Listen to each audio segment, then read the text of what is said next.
พุทธังสรณังคัจฉามิธัมมังสรณังคัจฉามิสังฆังสรณังคัจฉามิอิติปิโสสวากขาโตสุปฏิปันโน together นะโมตัสสะภะคะวะโตอะระหะโตสัมมาสัมพุทธัสสะนะโมตัสสะภะคะวะโตสัมมาสัมพุทธัสสะนะโมตัสสะภะคะวะโตอะระหะโตสัมมาสัมพุทธัสสะพุทธังสรณังคัจฉามิธัมมังสรณังคัจฉามิสังฆังสรณังคัจฉามิทุติยัมปิพุทธังสรณังคัจฉามิทุติยัมปิธัมมังสรณังทุติยัมปิสังฆังสรณังคัจฉามิตติยัมปิพุทธังสรณังคัจฉามิตติยัมปิธัมมังสรณังคัจฉามิตติยัมปิสังฆังสรณังคัจฉามิอิติปิโสภะคะวะอะระหะสัมมาสัมพุทโธวิชาจารณะสัมปันโนสุขโตโลกวิทูมอนุตตโรปุริสธรรมสารถิเทวมนุสานะบุตโธภคะวาติสวากขาโตภคะวะตาธัมโมสันติทิโกอาคาลิโกเอหิปัสสิโกบันนิโกปัญจทังเวทิตาโพวิญญูหิสุปฏิปันโนภะคะวะโตสาวกสังฆอุจุปฏิปันโนภะคะวะโตสาวกสังฆญายะปฏิปันโนภะคะวะโตสัมมิจิปฏิปันโนภะคะวะโตสาวกสังฆยะติทังจาทาริปุริสยุกานิอัตถปุริสภูคลังภะคะวะโตสาวกสังฆอาหุเนโยบาหุเนทักขิเนโยอัญจลิกรณิโยอนุตตรังปุญญเกตังโลกัสสะสาธุสาธุ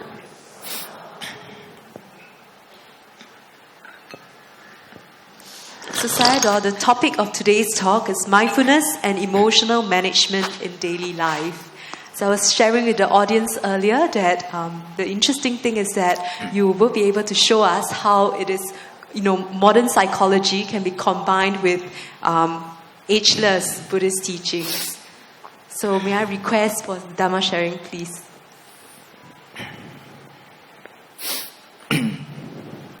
I didn't plan to come in a wheelchair. But I take this as a good opportunity to look at myself and to relate to other people. So this evening,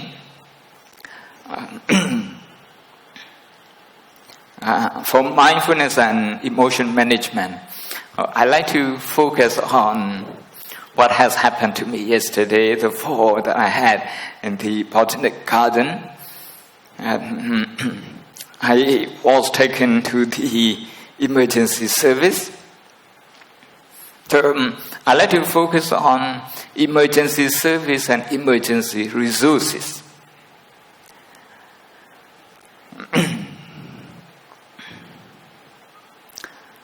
The focus is how often do we use our emergency resources, and is it necessary that we use them?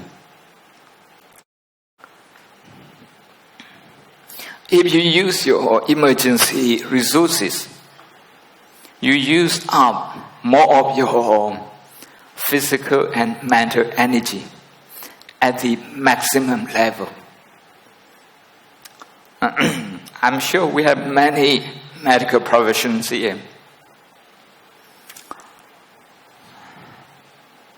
At the emergency level, your liver, your heart, your lung, they pump up more blood.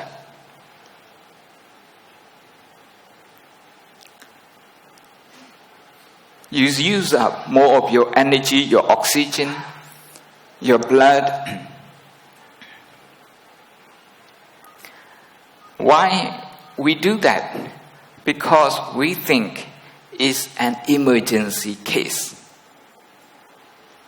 Consider a meeting between a prey, like a deer, and a predator, a lion or a tiger. In an African safari, maybe like Serengeti, like in Kenya, Ambosli, in South Africa, Kruger Park, like this. When the prey and the predator meet, what happens? For the prey, it's a life and death situation.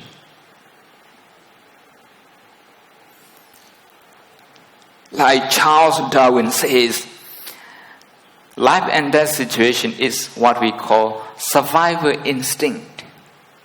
The survival instinct will kick in, and we will straight away go into emergency response. That's automatic. We call this fight or flight. A deer, if it can escape the predator, it will use up all its energy and trying to run away.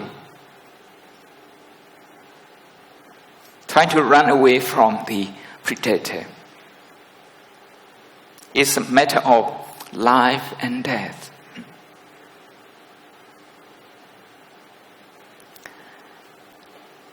If the deer thinks that it cannot escape, then the deer, will fight back using more aggression, all the aggression that it has to fight back, to fight and flight. Flight means to run away.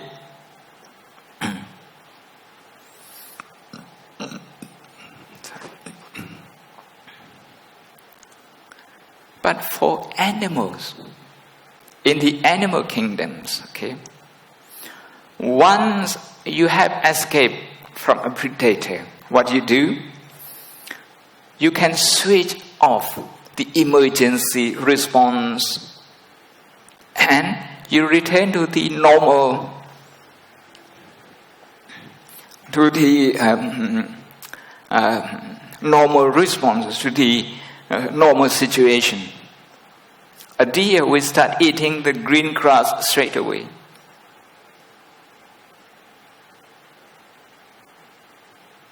Can we do that as a human being? We are too clever to do that. You go to work, somebody didn't say hello to you in the morning, and you start thinking in your mind, maybe this person has something in mind against me. The whole day, okay? You don't realize actually you have gone into an emergency mode. You are tense. You go home. You are still in emergency mode. Your family at home is waiting for you with hot food to have dinner together, but your mind is still in the office. You can't switch that off and start eating the green grass like a deer in the animal kingdom. It's in the same way. If you have a difficult time at home, you go to work, you take this emergency mode with you.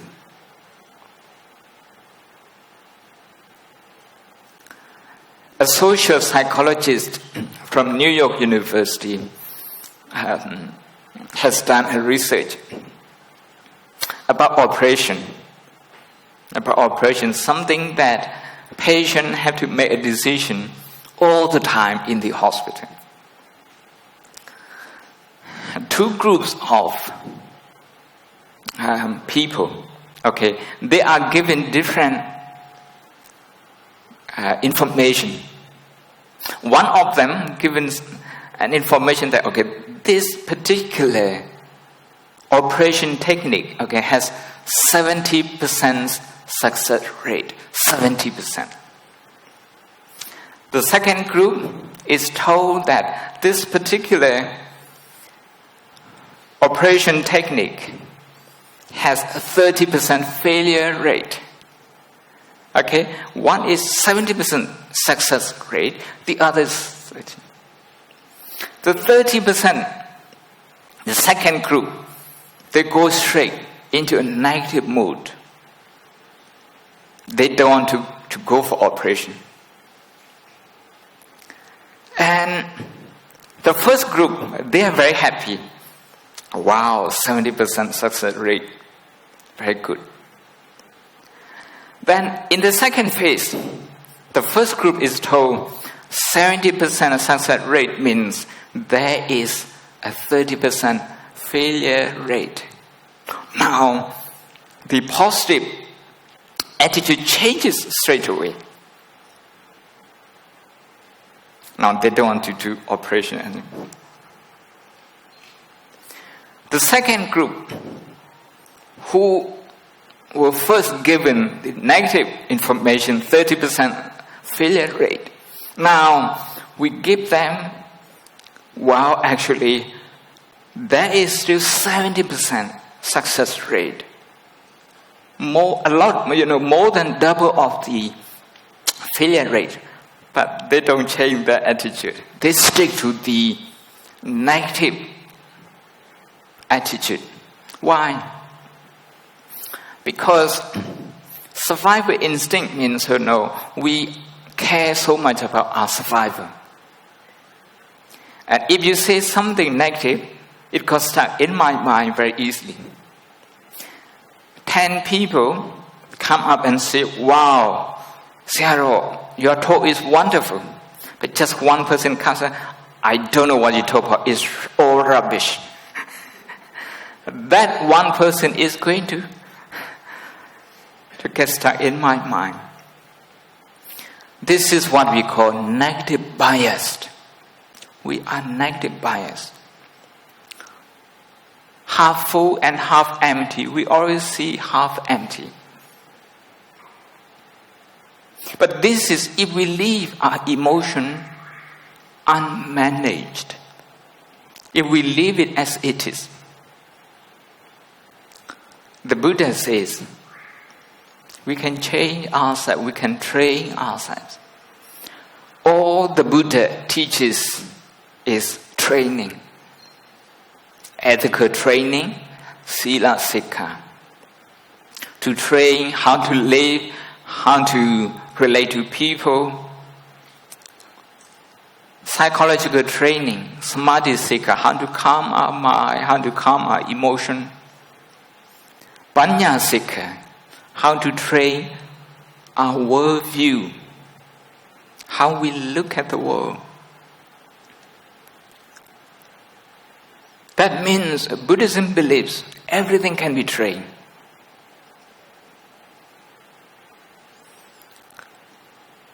The two groups that New York University did research on, they were not trained in emotion. They just represent average people everywhere, in America, in Europe, here in Singapore, in other parts of the world. It's just like that.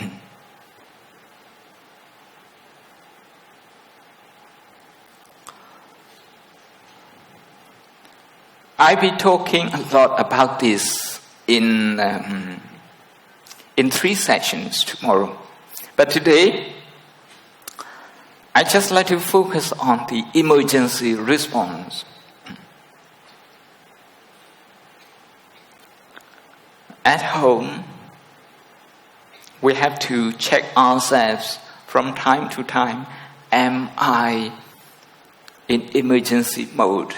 Am I using up a lot of my energy?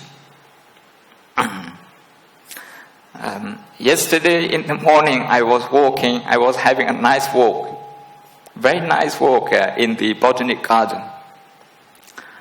And we were going down to the pond near the shore foundation to feed fish. I knew the grass, was slippery. So I took off my shoes and I walked very carefully. I fell down twice. The second time, I fractured my ankle.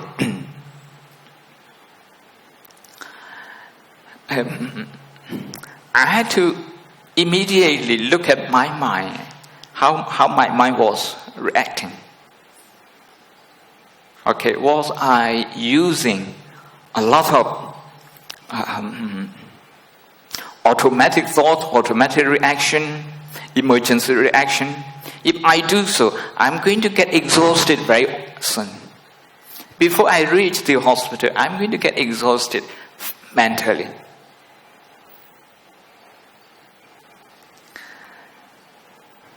When you are exhausted,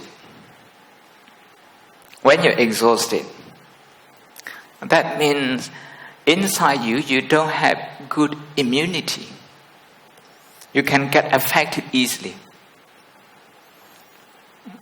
You talk about this in emotional terms. That means you can be affected by anything happening around you. I can start blaming my assistants, or they can start blaming me, they can start blaming themselves, I can start blaming myself. Very easy. The Buddha says, whenever we are in emergency mode, automatically we are blaming. When we blame other people, we are saying that we are right. It's self-righteous, self-justification. This is self-indulgence. But if we don't blame other people, we start blaming ourselves. I shouldn't have gone there. Maybe something like that. And every blame comes from subconscious mind. Subconscious mind cannot distinguish between positive and negative emotion. In Abhidhamma, we call this Abhyagata in Pali. Abhyagata means something that you cannot describe either as wholesome or unwholesome. Meaning, the subconscious mind cannot distinguish between good and bad, between wholesome and unwholesome. And the subconscious mind, what it does is to maintain the momentum of life.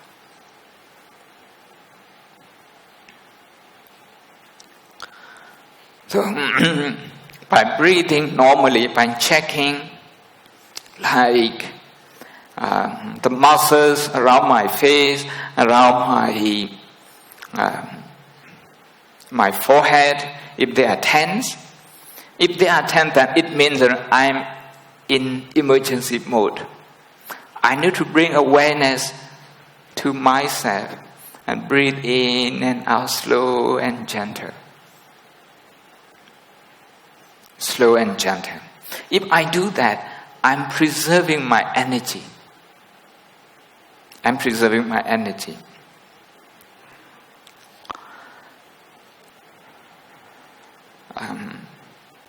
The energy is not going downhill, it's not draining. Instead, it's being contained, it's being sustained. It's about acceptance. Acceptance. Yesterday, in the hospital, I was given a jab, that's painkiller. And I was also prescribed 2 kinds of painkiller, paracetamol and another one. I took them yesterday, but today I have not taken them. I would like to feel the pain. I would like to feel the pain. If I feel the pain, I like to know if my mind would go into emergency mode. I like to have a relationship to a connection with the pain. This is my food. I cannot start looking at this as something horrible. So I need to look at this pain as my baby, as my child, my only and one child. So last night before I went to bed, I talked to my food. Okay, I told the pain, "Are you okay? Are you okay?" When I talk to the pain, "Are you okay?" Now, there is no tension. The muscles are not tense. If the muscles are tense, the muscles are using maximum energy, maximum blood, maximum oxygen.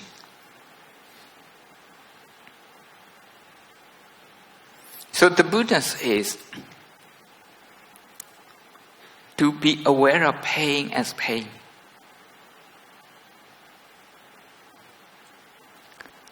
To be aware of pain as pain, to be aware of the absence of pain as the absence of pain. What does it mean? Usually, when we are aware of pain, we start judging the pain straight away. We think the pain is bad, I shouldn't have this. I shouldn't have this pain. And all sorts of, judgment will go on. We have a lot of prejudice towards pain. You mention the word pain, we only see negative things. This is prejudice. In the hospital, very often you're asked to press 1 to 10, which level to indicate the level of your pain. And I was aware yesterday, in addition to the physical pain, when you are in a physical pain, you can easily go into emergency mode and you can become grumpy.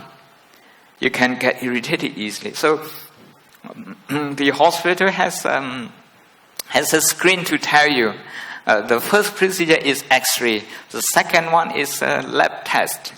The third one is medical consultation with a doctor. And the fourth one is treatment. And so that you know where you are, and they warn you, sometimes it may take longer. That's an emotion management for the patient, so that the patient knows that it can take, and it may take time.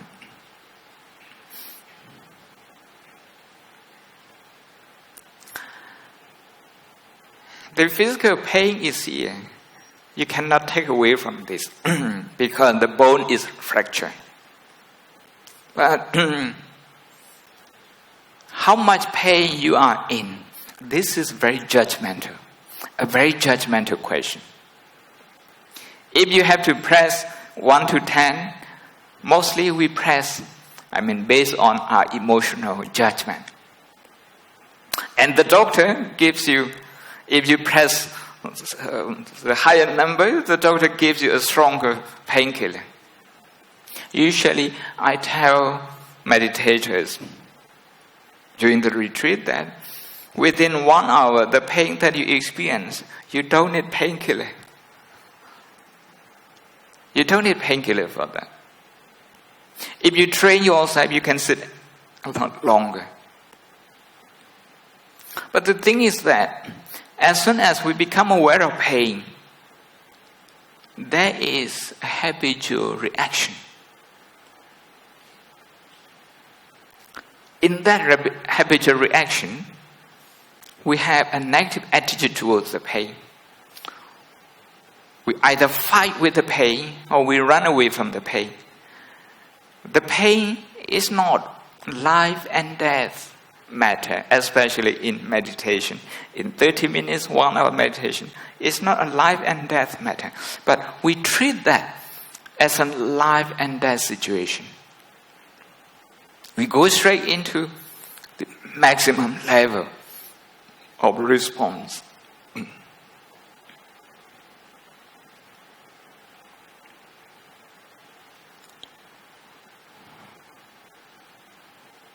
What happens? When you're fighting with the pain, with the physical pain, you are topping up the psychological pain, the emotional pain. There's a top up. And we don't know how much is the top up pain, how much is the original pain.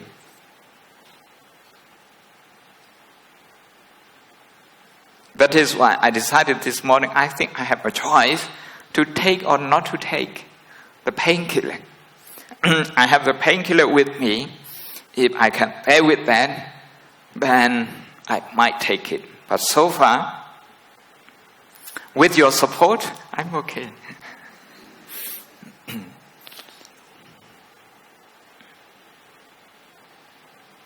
In the school, children sometimes they go into the emergency mode very easily.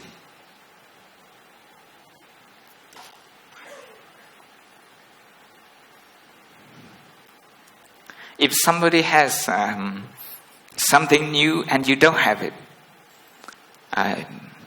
you feel left out. That's what we call peer pressure. Okay, you want to have it. Unless you can have it, you can't concentrate on your lessons. And somebody says that, okay, last weekend, okay, we went to somebody's birthday, okay, in the class. If you're not invited, how do you feel? You feel very insecure. You go straight into emergency mode. You feel tense. Your teacher is very good, but you don't see the good thing about your teacher anymore. Okay. Your school is very good, but you don't see the beauty of your school anymore. There are many people in the class who are very good to you, but you don't see them. You only remember somebody who doesn't invite you to his birthday. Only that person. See? So now, whatever you do, that person is your focus. Meaning, your emotion becomes negative. You go to school with negative emotion, you go home with negative emotion, like this.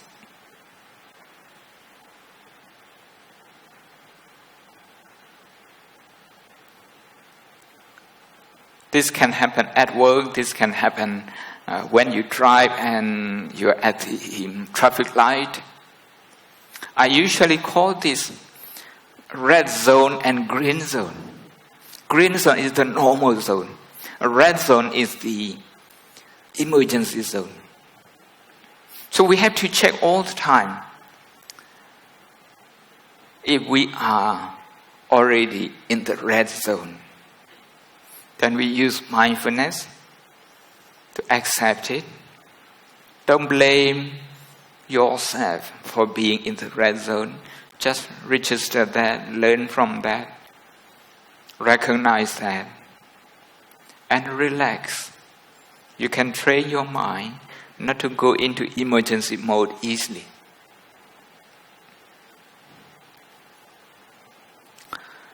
This evening, I'd like to invite you to join me in practice, maybe for about 10-15 minutes.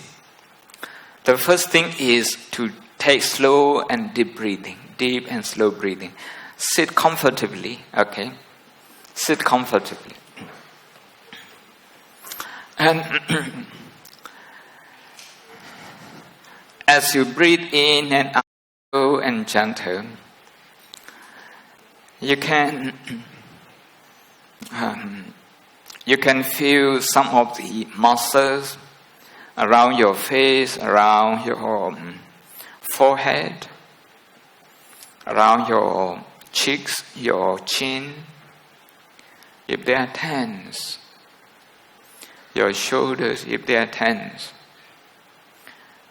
If you find the muscles tense, don't fight with them. And don't ignore them either.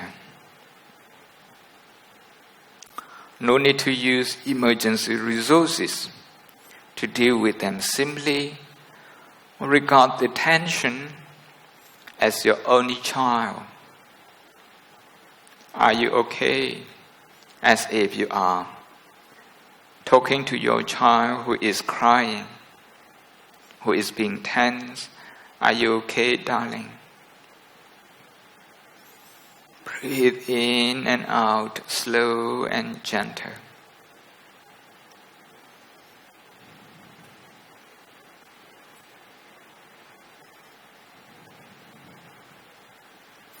It's important to have nice breathing.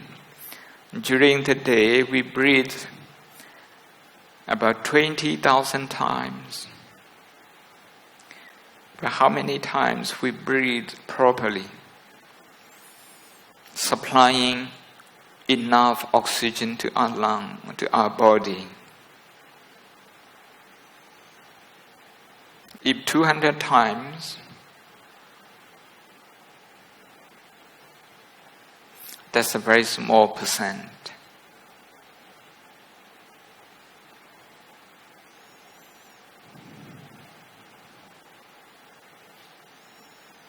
Slow and deep breathing. If you just come from work, if physically you are tired, the muscles are tense, and then look at those tense muscles as your child. It's okay. Reassure yourself. It's okay to feel tired. No need to fight with this tiredness, and no need to run away from this either. No fight or flight.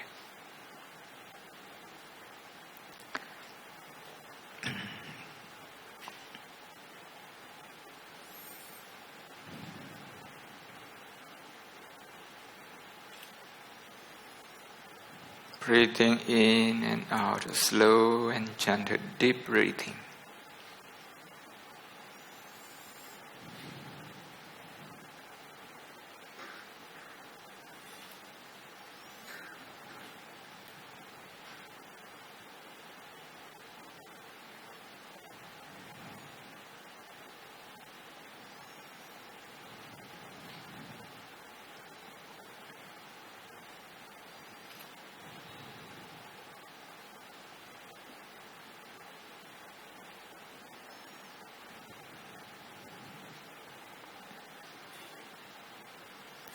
And then think of your day from the morning up to now. In the school, was there any tension? When you talk to your teachers, when you talk to your friends, when you do your work, was there any tension, any insecure feeling?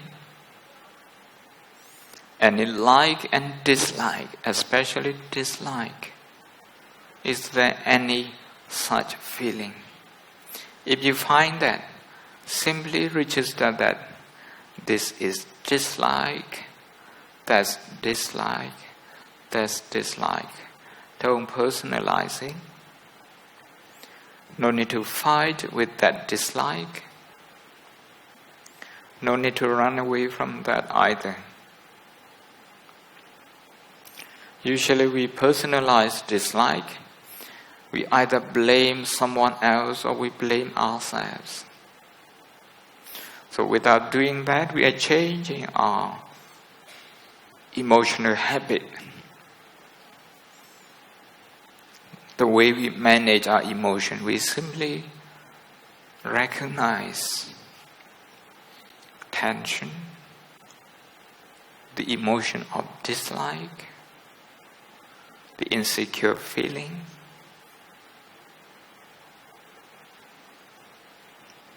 worry, anxiety. At work, at home, during the commuting time to work,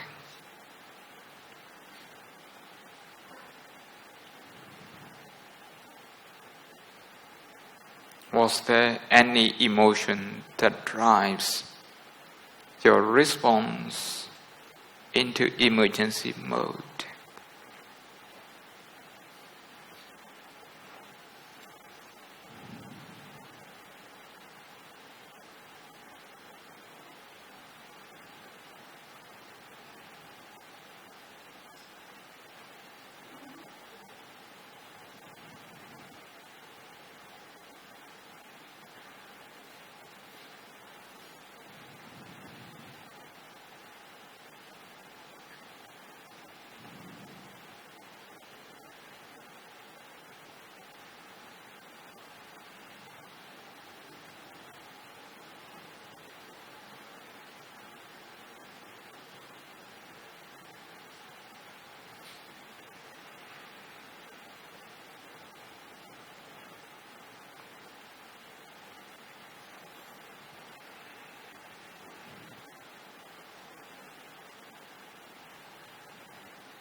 If you are thinking about what to do tomorrow, next week,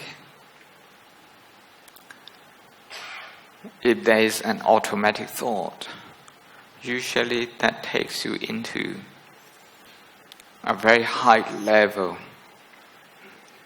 response, meaning you are using up a lot of your energy more than you should.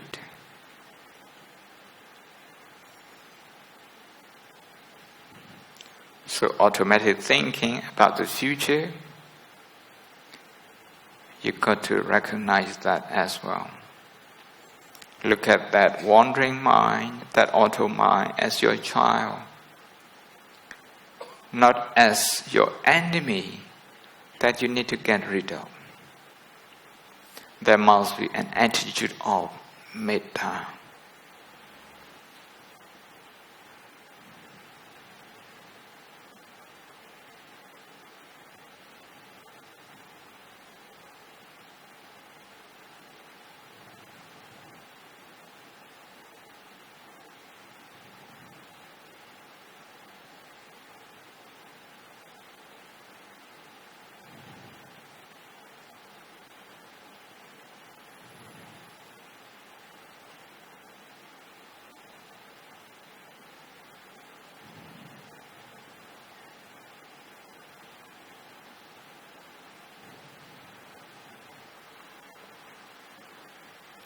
once again check the muscles around your face, around your ears, around your shoulders, if they are tense. Because you have to rush to be in time for the talk.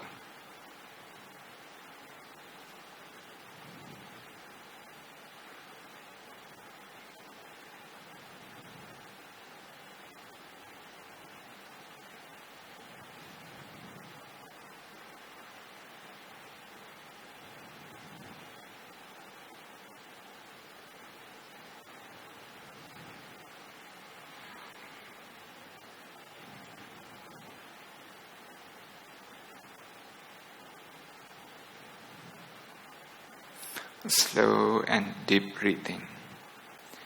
Slow and deep breathing.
Slow and deep breathing. Revisit in the near past your own experiences. Maybe a tense meeting with someone. Maybe a tense meeting in the company, at work, in the social organization, where opinions differ. When you hear that, automatically do you go into the emergency mode? Fight and flight. In that situation, we all become very closed. We close ourselves. We are not open anymore. You look at the buffaloes in Africa. When they are scared, when they are in emergency mode, they just run and they don't care about their fellow buffalo. they stampede on each other. But when they are not in emergency mode, they actually look after each other. They save each other from the lion's jaw. Being in the green zone, you have more courage. Your heart is more spacious, not just for yourself, but for others as well.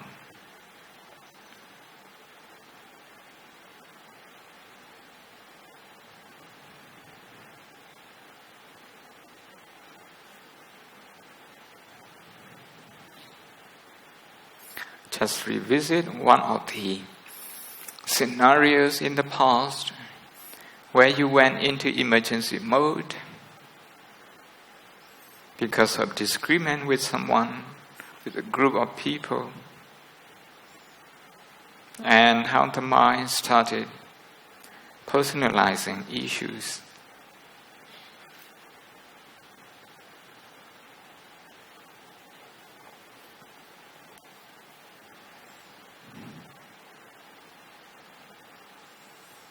Simply register the emotion as they are.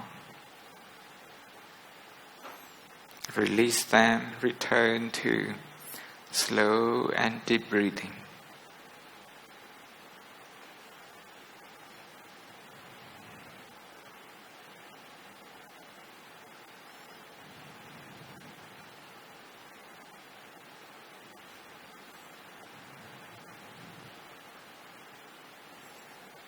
Slow and deep breathing. Now, once again, you can check your physical body if your muscles are tense from your head to your face, your shoulders, even your fingers, if they are tense. Slow and deep breathing, relax them.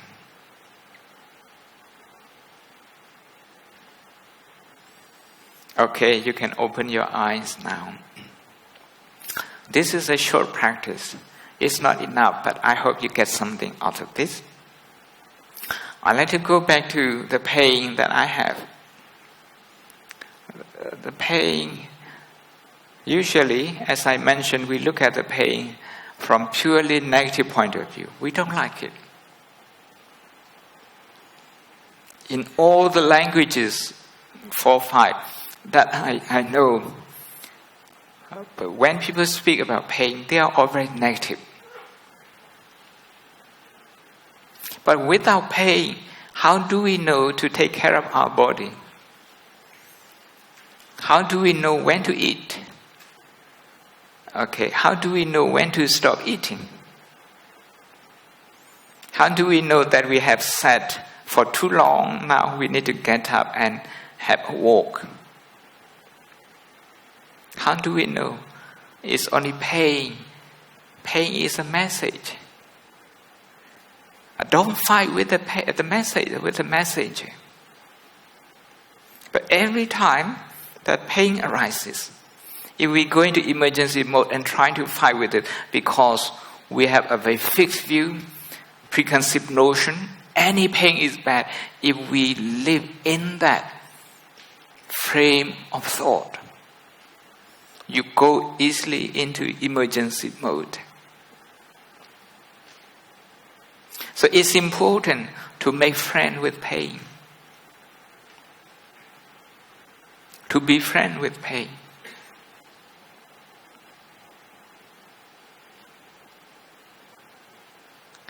My tissue, they don't want to be in pain. Okay. My muscle, they don't want to be in pain.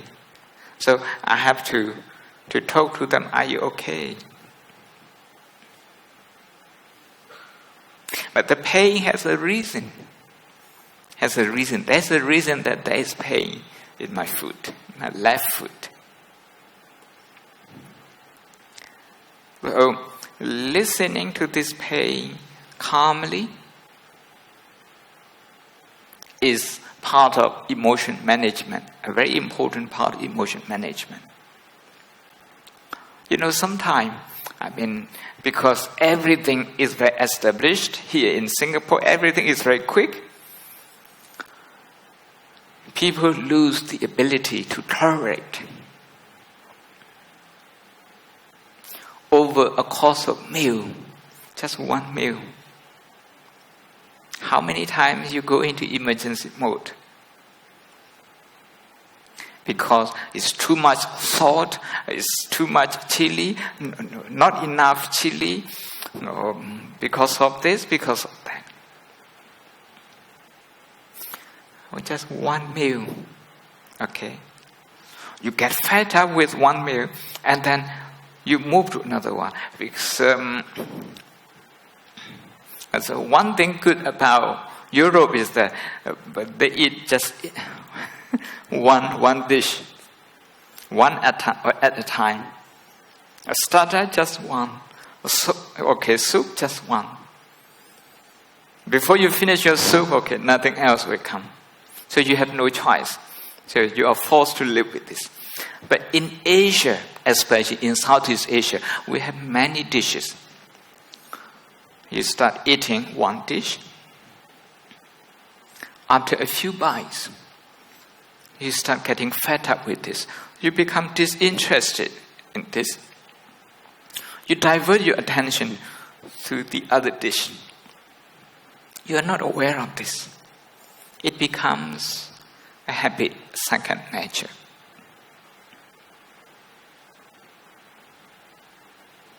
The second dish, you can't stay with that long either. After a few bites, you have to move to a third one. So you are running away. You are running away from your own restlessness, from your own dislike of a certain dish. Fight and flight. Okay, that's the emergency mode. Even in eating, you're having this.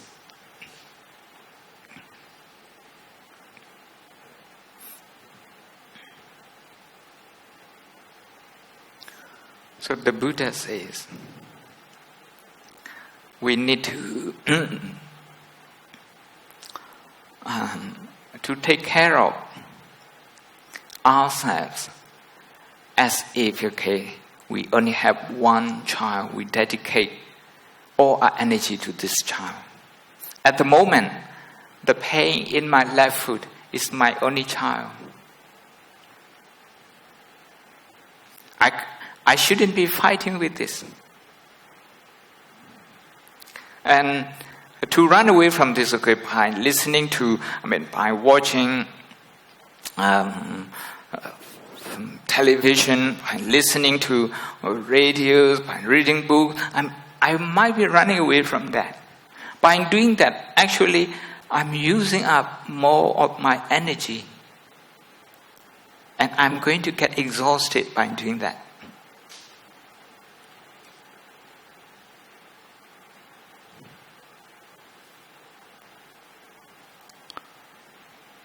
So I just want you to take one question today. I have no answer. Just take one question. Am I in emergency? Am I using my emergency resources for the right reason?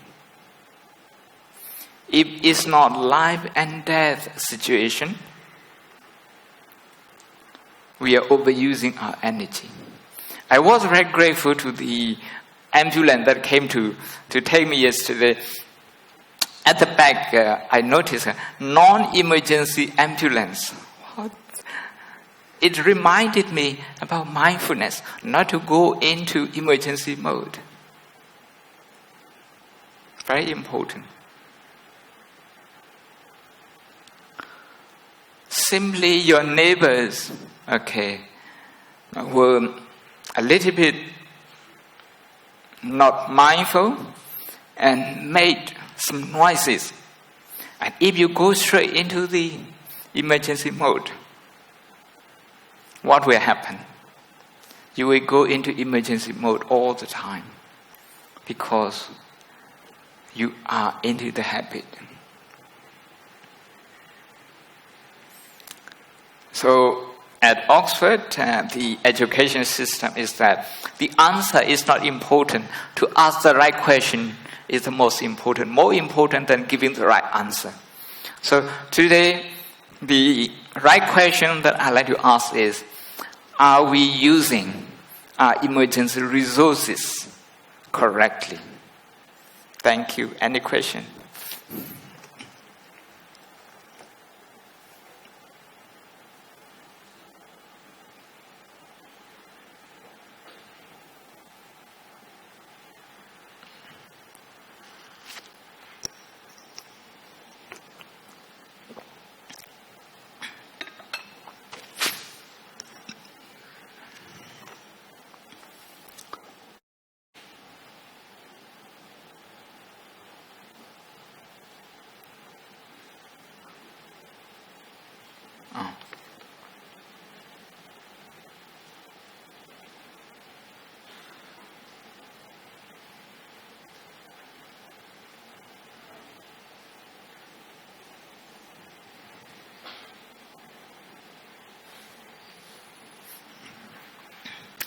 I've got 3 questions here, maybe more coming.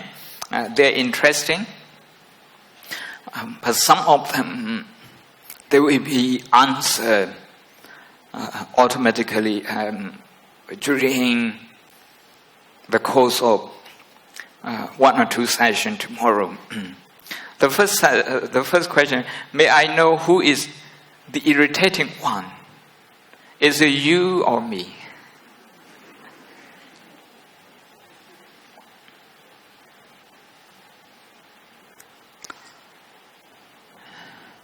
If we ask the wrong question, we get the wrong answer.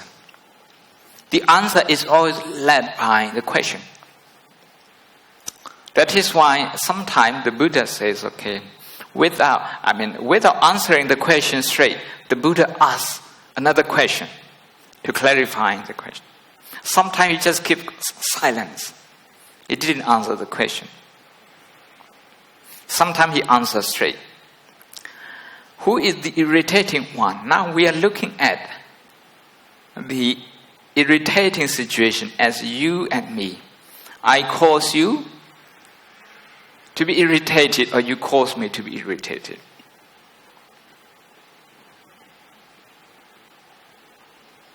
What the Buddha is saying is that in human history, we always look at things like that. As you irritating me and me irritating you. We personalize it. But in irritation, there's no me, there's no you. Because when you feel irritation, the quality of your irritation is just exactly like my irritation. You don't own the irritation.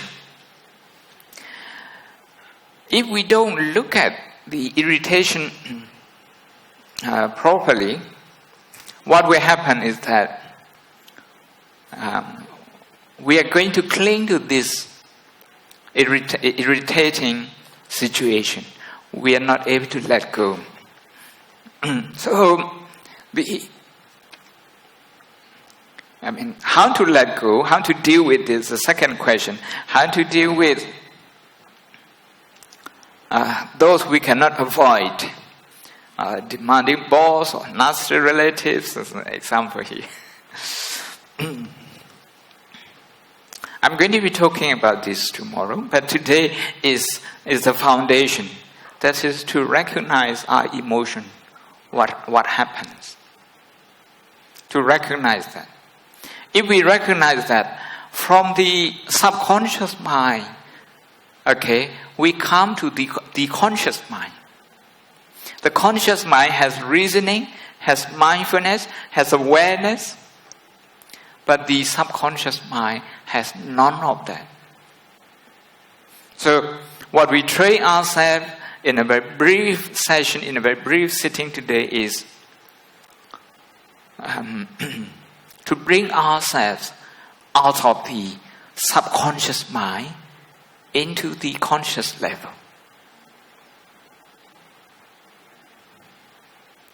This is irritation. To look at irritation as an impersonal element. Whether your boss is irritated or you're irritated, that irritation is the same. Then if you cannot avoid them, now I'm jumping, what I'm going to say tomorrow. If you can avoid them, the first you can do is not to go into the emergency mode. Instead, to preserve your energy and to deal with this situation properly.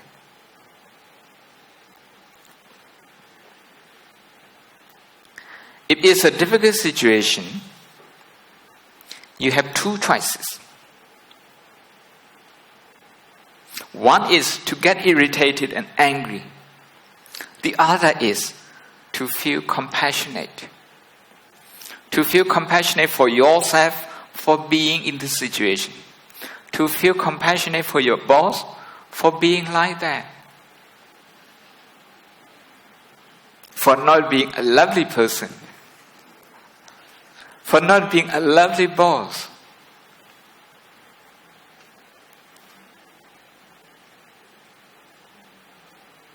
We talk more about that tomorrow. And number 3, Sarah, how do I let go of emotional pain? Being abandoned by someone I love. Well, I don't have this experience, so I can't say.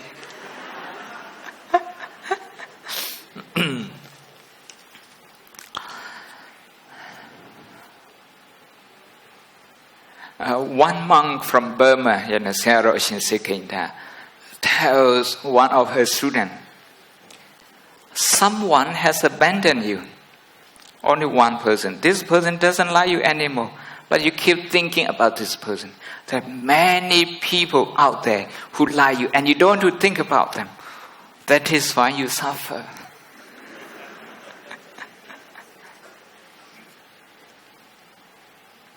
Ajahn Brahm usually say his analogy, one brick and 999 bricks. You keep thinking about one brick. This is about emotional problem. By thinking about one brick, you go into the emergency mode. It has its own energy, so you cannot come out of that easily. So the first thing is to use mindfulness to recognize that, okay, now I am multiplying this one brick. Somebody who doesn't like you, just one person. Now, because you keep thinking about this person very often, now you have many people who don't like you. You feel like that, as if the whole world doesn't like you.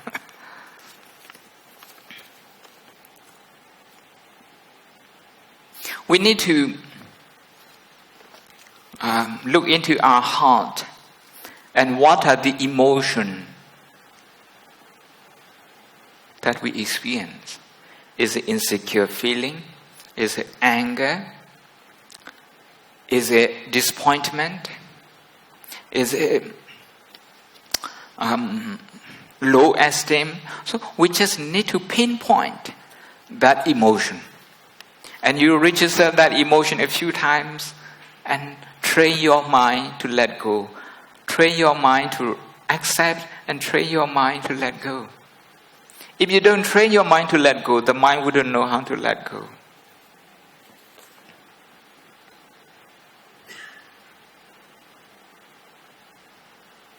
How do I help a person who is close to you and always in emergency mode?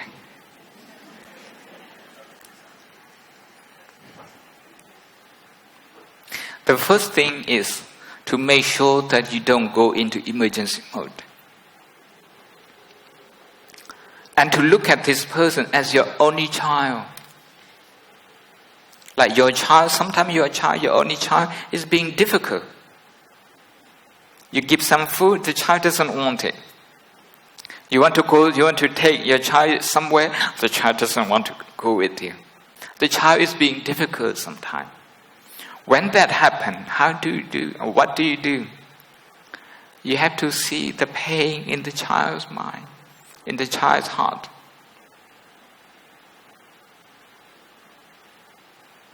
In the same way, visualize this person, okay?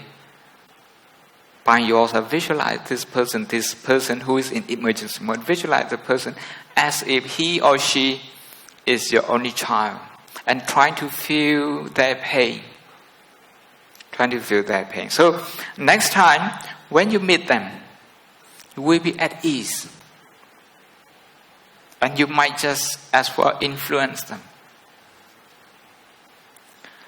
During the Buddha's time, Angulimala, somebody who killed more than 900 people, he was in emergency mode.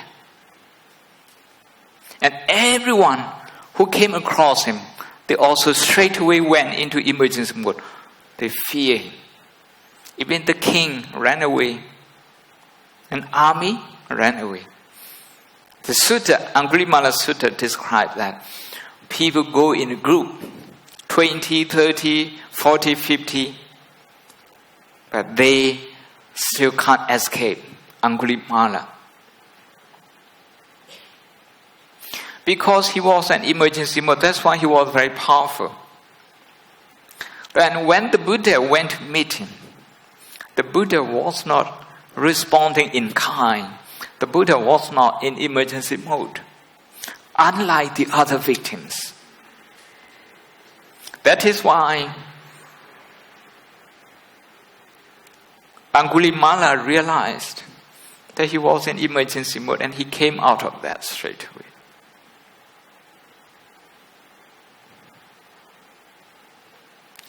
We have to believe in kindness. We have to believe in mindfulness, that it can transform us, it can transform people.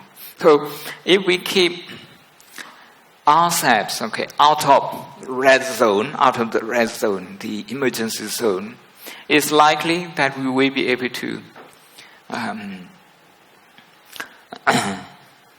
protect other people as well. One latest research in Africa, the Maasai, the tribe, very often the lions would come and kill their animals, their buffaloes and cow like that. But the lions wouldn't do that.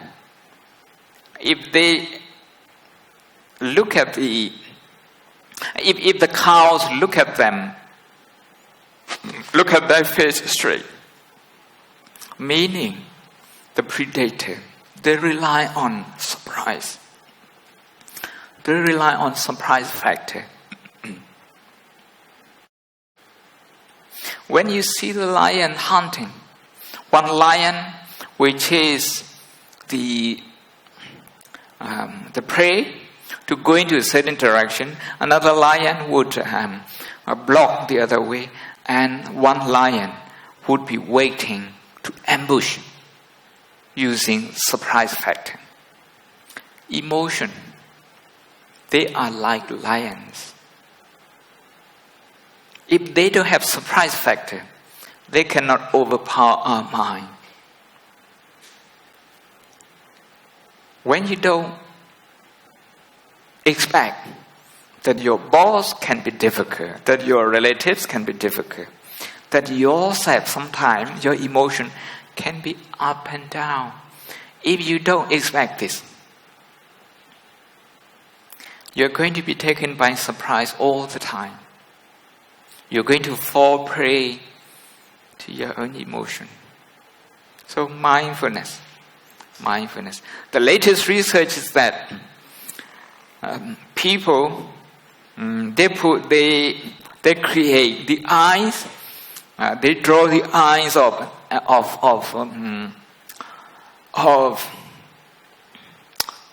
cow or buffalo, and they put them on the bum of the cow. So when the lions, was trying to hunt those animals, when they saw the artificial eye, they just give up. This is the nature of emotion. Surprise factor is called in Pali avijja or moha. That's ignorance. So if you raise your awareness, if you practice awareness, then there will be no surprise. Then the emotion, negative emotion, they won't be as powerful.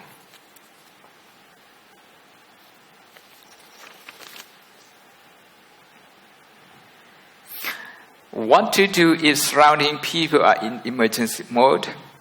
When do I use emergency resources?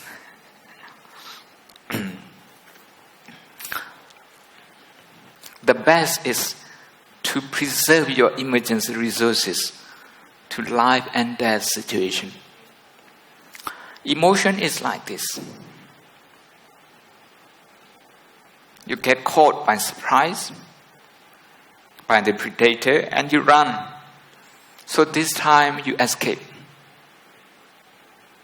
But you have used up a lot of your energy. So it's taking time. You have to take time to recover your energy. This time you recover. But you are not aware that you are in the jungle. You are not aware. You start to relax. And all of a sudden, wild animals, they come out of nowhere. And you have to run again. At this time, you escape also. But it takes longer for you to recover, physically and mentally. If you have to run for the third time, for the fourth time, on the same day, you're in emergency mode, at the traffic light, at a parking space, at work, and when somebody calls you when you're working, or when somebody doesn't call you when you're expecting. You're in emergency mode many times a day. If that happens, it will take a lot of time for you to recover.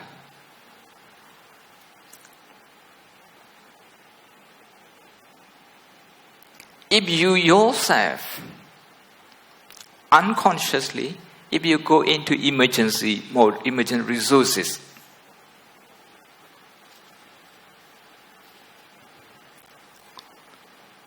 you're going to find it difficult to use the people around you who are affected in the same way. Yes, if there's a fire here, so we all have to run out. That's emergency mode.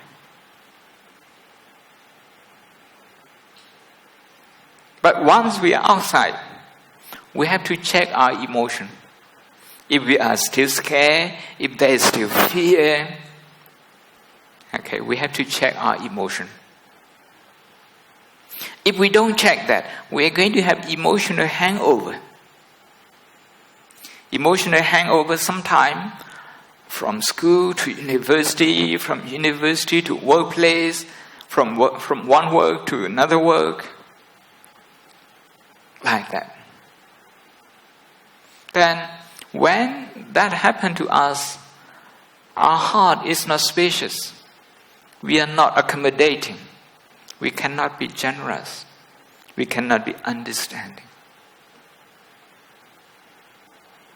So the first is to relate to our own emotion, to connect with yourself in a way that would bring yourself from the red zone into the green zone, from the emergency zone to the non-emergency zone. to recognize the situation. Once that's done, then we can try to relate to other people's pain and joy. That's what we are going to do tomorrow. We do some exercise. We'll be trying to relate to other people's pain and their strength, their joy, their joyful events, their achievements in their life. By doing that, we are developing our emotion in a positive way. And we are operating in a more conscious manner, in a more mindful manner, and not through our subconscious mind.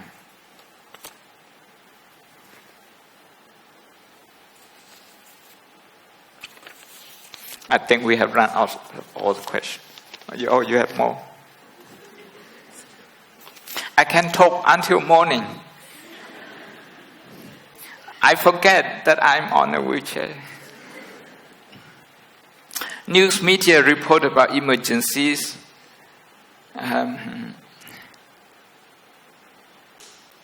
Version N to be adversarial. How can we get journalist profession tend to be adversarial? How can we get journalists out of the emergency mode? So we don't feel pessimistic of the future.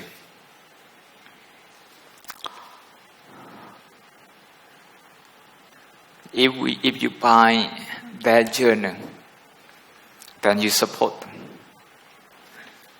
You support them. If you rate their journal very highly, then you also support them. The way to relate to them is to feel their pain. They are in that profession. They are being paid to be negative. If they are not negative, they can't survive. That's the situation. If you do something good, that's not news. So you have to feel their pain. You have to feel their pain. And try to think of, the positive thing by yourself, in yourself, and in the people around you.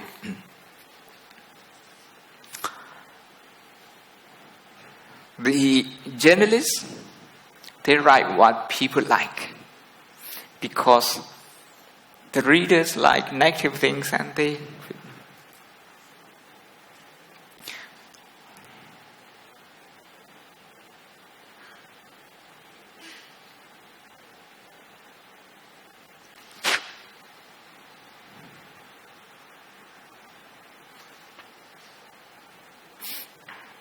You complete this asana degree in 1 year. This a degree that usually takes 3 years. How do you handle pressure? How did you not use your emergency resources? Well, when I was younger, I used my emergency resources very often. We compete each other. I was studying in Bago in Burma, and we have mock exam every week. Mock exam, and after we sit exam, and after maybe 3 or 4 hours, the results is out, and we go and check whether I'm in number 1, number 2, number 3, number 4, like that. If somebody you are competing with, is above you, now you go into emergency mode. That happens. That happened. But that didn't happen to me anymore when I went to Oxford. Oxford was a very competitive place. People are very tense. Very tense. You ask them what you are working on, what you're researching on. This question can be very offensive. They don't want to tell you. if you say, how many chapters you have written? Now you are being very nosy. People feel very insecure. So I was asked one day, so how do I cope with it? I said, wow, it's a beautiful place. A beautiful place. I see many wonderful people, many bright people. During my doctoral years, and I have never seen anyone who knew only 2 languages. Usually more. If you know maybe about 3 languages, that's very normal. Very normal. My professor knew 8 languages. Equally, he can speak, he can write, he can give a lecture in any of them. So in that situation, if you can rejoice in their knowledge, in their achievement, now you don't feel insecure anymore. When you forget that you live in a wonderful place, there are many people with a lot of achievements, then you tend to go inside, go inward. And you start competing yourself with other people.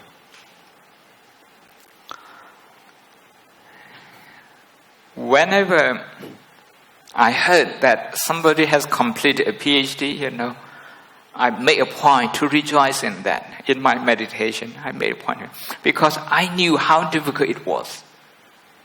And the person now has done that, has completed that.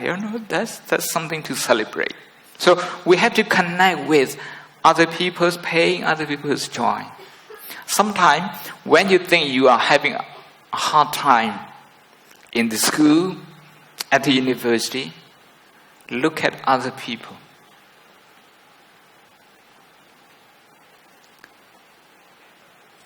When you can share with their pain and you no longer personalize your pain, that's what we call anatta. Anatta means non-personalization. Anatta means sharing the pain and sharing joy. It's a very selfless attitude.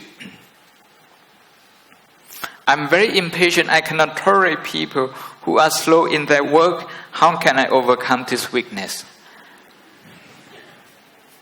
You have already made a very good start. You know yourself that's impatient. Now, you need to have the right attitude toward this impatience. Don't look at impatience as your enemy.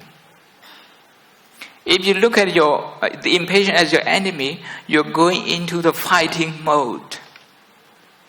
You're going into emergency mode.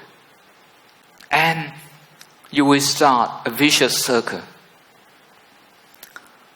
So what is important is to feel compassionate towards yourself for having impatience. This is important.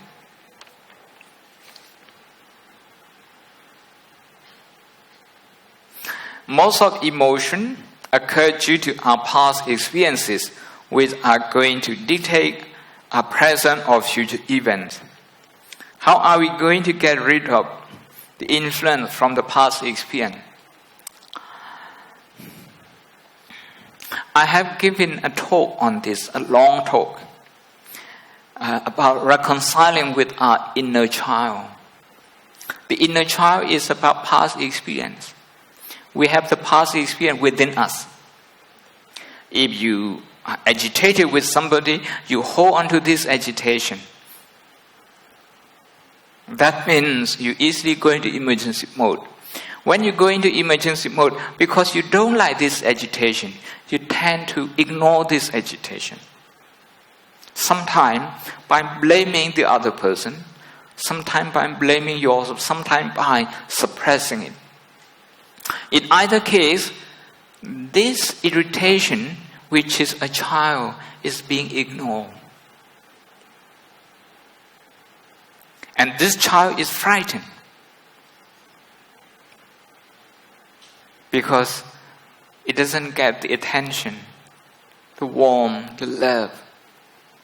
it deserves. So the past experiences, all they need is non-judgmental awareness and compassionate attention.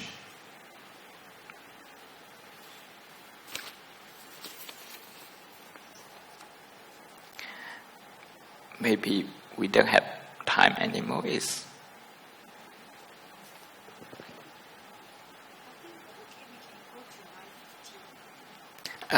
Until 9:15.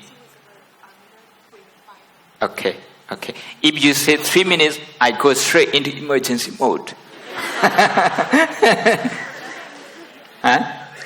I'm okay. Thank you. You are very kind. Yeah.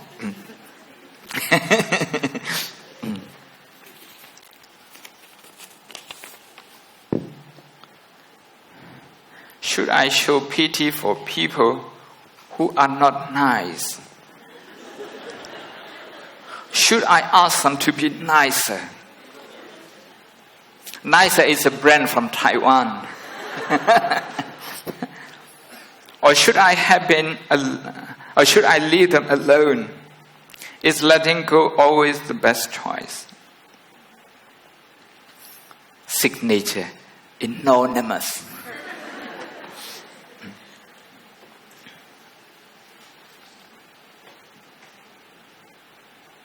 We are going to work on this pity and compassion tomorrow, and I hope we can. If you can keep this, so that we can talk about this tomorrow. How do we release emotional hangover? When we encounter very nasty, aggressive, emergency mode people, how do we keep calm ourselves? You have to connect with that pain.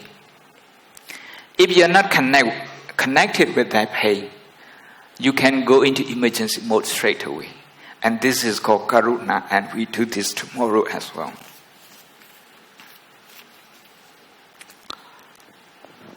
What should we think in our last moment before we die? I have never experienced this, so I don't know.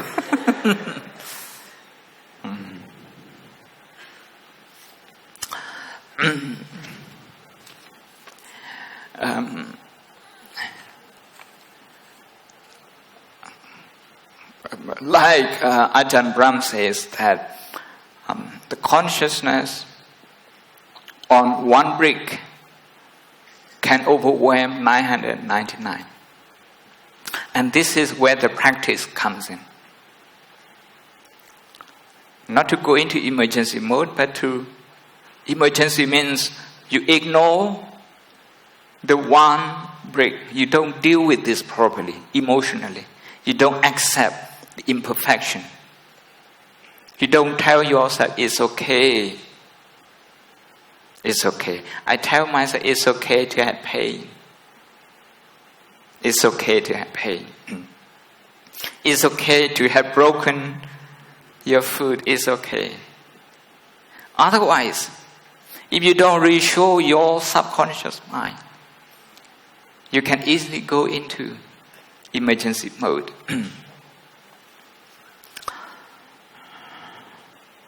If we strengthen our conscious mind, with mindful compassion and mindful joy, joyous feeling, that is karuna and mudita, I think the consciousness before we die usually reflects the consciousness that we have lived with, the strongest one.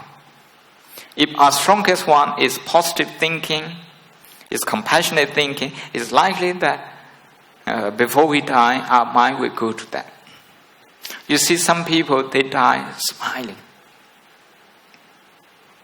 Some people, they die screaming. See? A professor of psychology in Sri Lanka, Professor Nandasena, he observed 35 butchers. Those 35 butchers, they die just like the animal they kill. They scream like that. You see?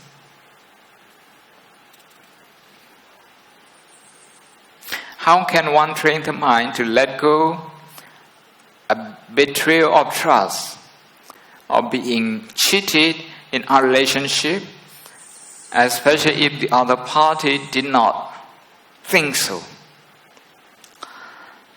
One party views it. Okay, now you close this. I shouldn't read it.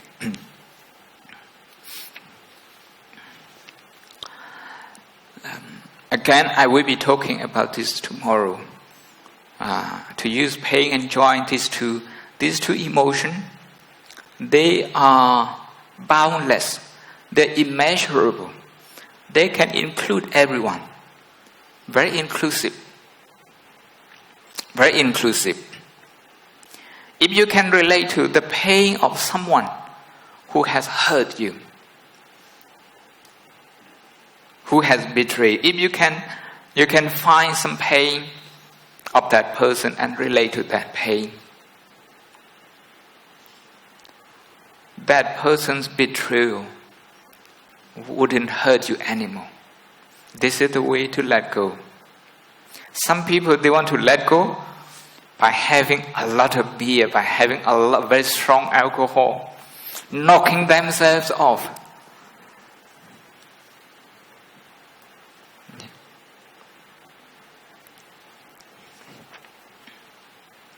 How can we maintain mindfulness? Very easy. Mindfulness is the easiest thing in the world, I like to claim these days. You can't really do anything in 10 minutes except mindfulness. But mindfulness, if you practice 10 minutes, you get for 10 minutes.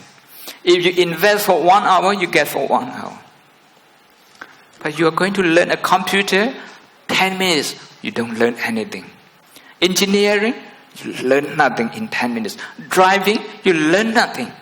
Arranging flowers, 10 minutes, not enough. Nothing is possible in 10 minutes.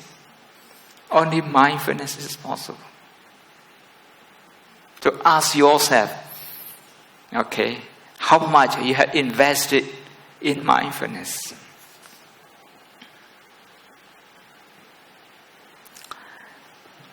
Not you and not me. This question: what the difference between memory, the things in daily life?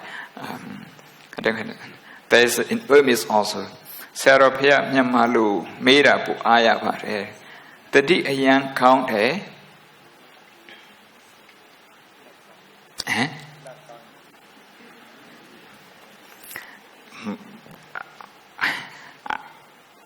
My Burmese is not very good anymore. I almost go into emergency mode. What is this one?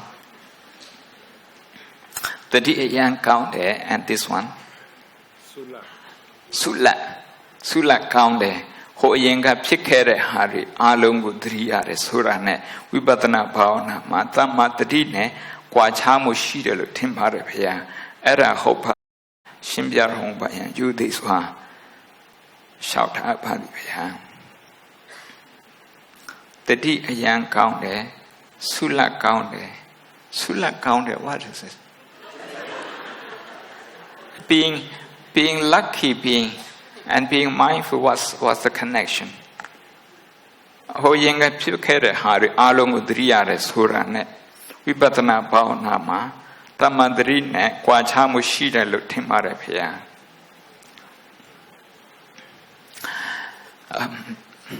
I think the question now, I'm just guessing. I don't get the question 100%. I just think if the question is, if you remember your past, by simply you remembering your past experience, is this a right mindfulness? Is this right mindfulness? The past is the concept that we have in our mind.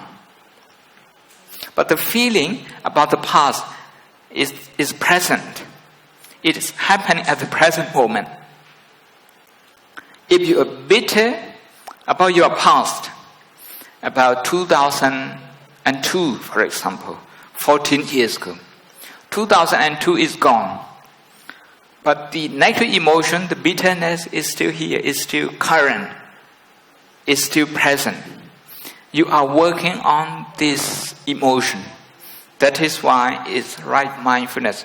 You are being mindful of your present thoughts and emotion.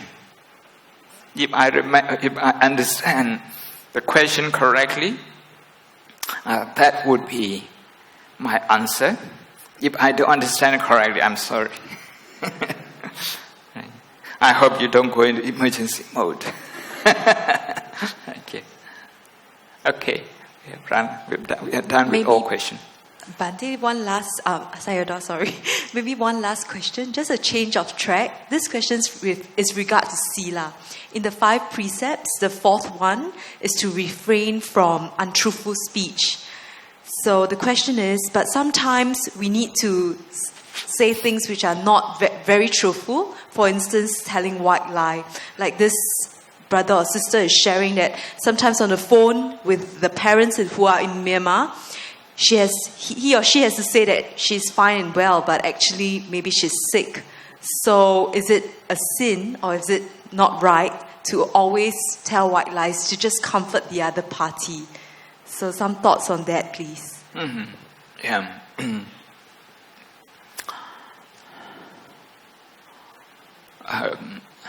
It takes a lot of effort to get our communication right, to make it ethical. I was asked by a professor at Oxford who works on freedom of speech. He has never heard of right speech. But in Buddhism we have right speech. Samma vaca. He said, what do you mean? So we spent about 2 hours talking about this. And we also talk about white lie. Now, we have to examine our intention and the expression of that intention. Now, you don't want your parents to worry and you tell them that you are okay. You tell them you're okay.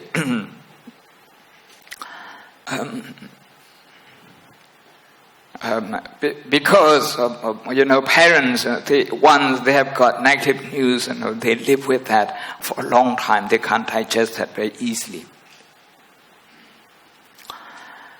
The intention is good.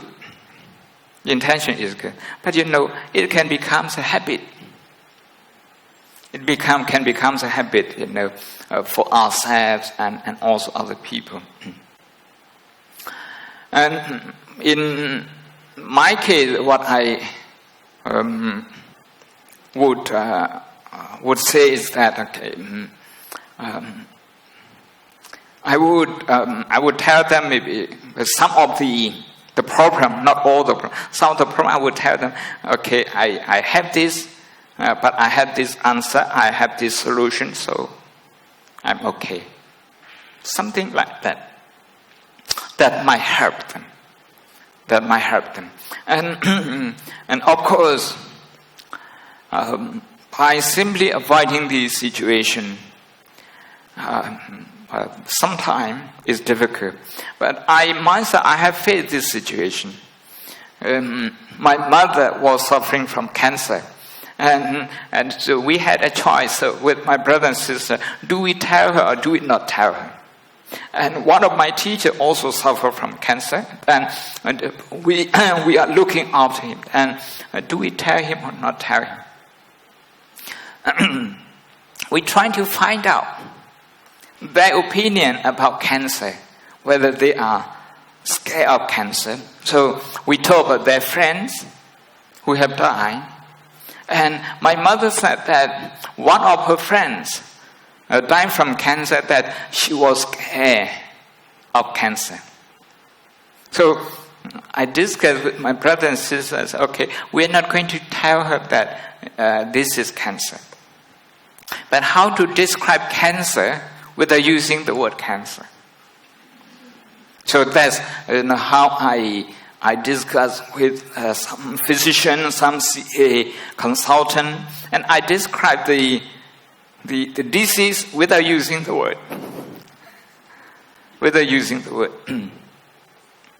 And she didn't ask if she was suffering from cancer. And we didn't mention a word. Because of that, she was meditating on the pain, on the cancer pain. The doctor prescribed her morphine. She never used that. She meditated on the pain until the last minute. I'm very proud of her. You see, the thing is that she was scared of cancer, and so we didn't use the word. We didn't use the word, but we tell her something that something is wrong with your blood, with your cell, and everybody is trying their best, to do something for you. So that sort of thing that we talk about. Okay, thank you.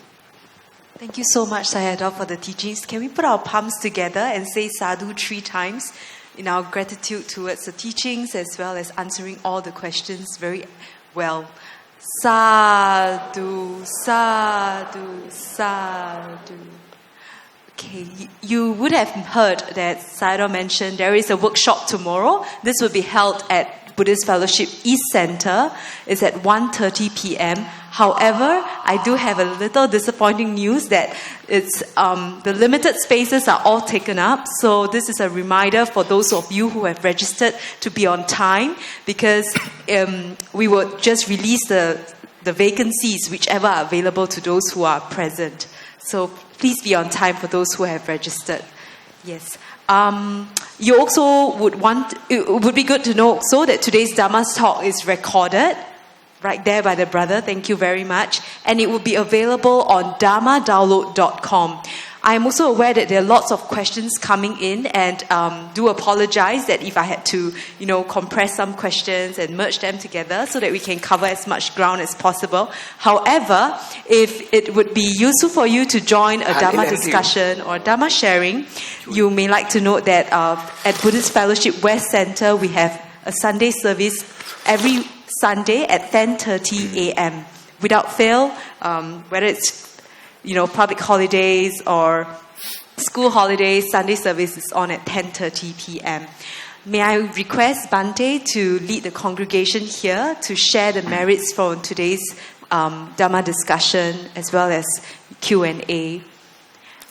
There is also a small request. At BF, we have a lay speaker who is very close to our hearts.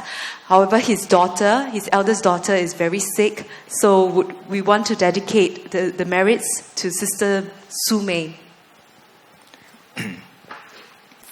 So we dedicate our merit to our loved ones, starting from our parents and teachers and friends, including our members who is not well.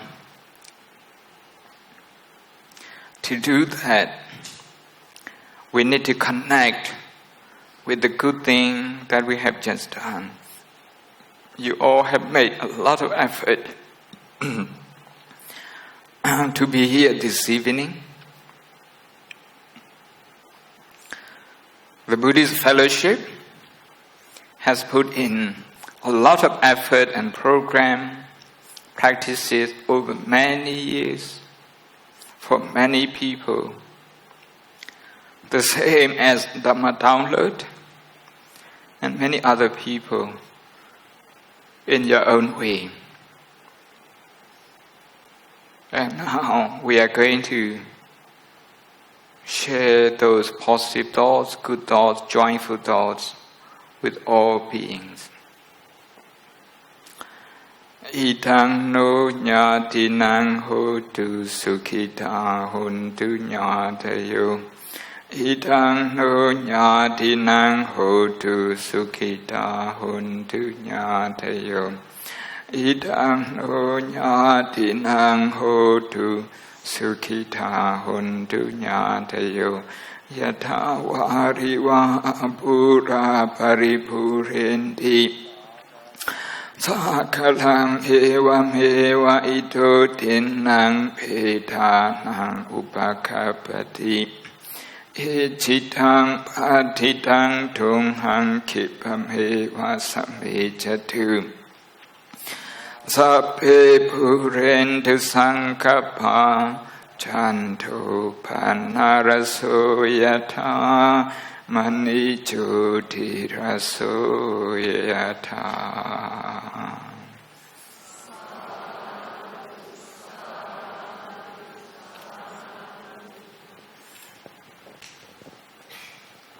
So brothers and sisters, if you like to bow to Bhante before he takes his leave.